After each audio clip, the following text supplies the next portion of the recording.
हर रात की तरह आज भी मैं देर रात घर पहुंचा। हमेशा से कोई भी गलत आदत न होने के कारण कॉलोनी में कोई भी मुझे देर रात आने पर गलत नज़रों से नहीं देखता था। मैं हमेशा इस बात को लेकर गर्व करता कि लोग अपने बच्चों को मेरी उपलब्धियों का उदाहरण देकर अच्छा पढ़ने लिखने की सलाह देते हैं। खैर, यही सब सोचते हुए मैंने अपनी चाबी से घर का दरवाज़ा खोला। हालांकि मुझे पता था कि जब तक मैं घर नहीं पहुंचता तब तक दीप्ति को नींद नहीं आती थी, पर मैं अपने 5 साल के बेटे चिंटू को नींद से नहीं जगाना चाहता था। दरवाजे की हल्की सी आहट पाकर दीप्ति हमेशा की तरह कमरे से बाहर आई। तब तक मैं मुंह हाथ धोने बाथरूम की तरफ जा चुका था और हमेशा की तरह दीप्ति खाना गर्म करने किचन में चली गई। हर रोज ऐसा ही होता था। सुबह घर से निकलने के बाद हमारी मुलाकात रात को खाने पर ही होती थी। दीप्ति को इस तरह की जीवन शैली से कोई प्रॉब्लम नहीं थी। एक हाई क्लास सोसाइटी में अपनी साख बनाने के लिए हर किसी को इस हद तक की मेहनत करना ही पड़ती थी। चिंटू सो गया। खाना खाते हुए मैंने दीप्ति से पूछा, हाँ, काफी देर से आपका इंतजार कर रहा था, लेकिन फिर इंतजार करते करते ही सो गया, दीप्ति ने शिकायत भरे लहजे से कहा। लेकिन हर बार की तरह मैंने मुस्कुराकर बात को टाल दिया। अगली सुबह रात को देर से सोने के कारण हर रोज मैं सुबह देर से ही उठता था, लेकिन जब तक मैं उठता तब तक चिंटू स्कूल चला जाता था। चिंटू की हमेशा शिकायत रहती कि मैं उसे कभी बाहर घुमाने नहीं ले जाता, और शायद इसी बात को लेकर वो मुझसे नाराज भी था। हमेशा की तरह मैंने उठकर दीप्ति को आवाज लगाई और बाथरूम में घुस गया। थोड़ी देर में ही दीप्ति नहाने के लिए गर्म पानी ले आई।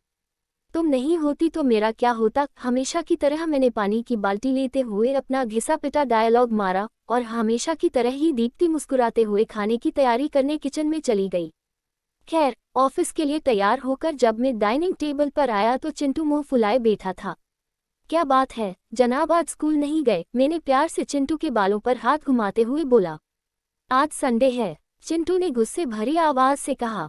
लेस दिन काम की भाग दौड़ में मैं ये भी भूल गया था कि आज संडे है, और आज दिन में मैंने चिंटू के साथ मूवी जाने का प्रॉमिस किया था, लेकिन आज तो मुझे क्लाइंट मीटिंग के लिए ऑफिस जाना था। ग्रेटर दैन मुझे ऑफिस जाता देख चिंटू को अपना मूवी प्लान खतरे में पड़ता दिखाई दे रहा था, और शायद इसीलिए वो मुझसे गुस्से से बात कर रहा था।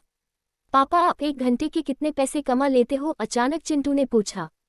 लेस दिन चिंटू ने पहले कभी इस रवैये से मुझसे बात नहीं की थी, शायद गुस्से में उसने ऐसा कह दिया। ग्रेटर दैन लगभग 1000 रुपये, मैंने कहा। क्या आप मुझे 500 रुपये उधार दे सकते हो? चिंटू ने कहा। लेकिन तुम्हें पैसे क्यों चाहिए? मैंने थोड़ा गंभीर होते हुए पूछा। मुझे चाहिए, चिंटू ने बनावटी मुंह बनाते हुआ कहा। खैर, मैंने चिंटू को 500 रुपये दे दिए। चिंटू उठा और अंदर से अपनी गुल्लक ले आया। चिंटू ने अपनी गुल्लक से 500 रुपये निकालकर 1000 रुपये मेरे हाथ में रखते हुए कहा, क्या आप कल मुझे आपका 1 घंटा दे सकते हैं? मुझे आपके साथ बैठकर खाना खाना है। चिंटू की इस हरकत ने मुझ झकझोर सा दिया। आज ऑफिस जाते हुए मेरे मन में बस यही सोच रहा था कि इस भागदौड़ भरी जिंदगी में क्या सब कुछ खरीदा जा सकता है। हालांकि मैं भी तो चिंटू को यही सिखा रहा था।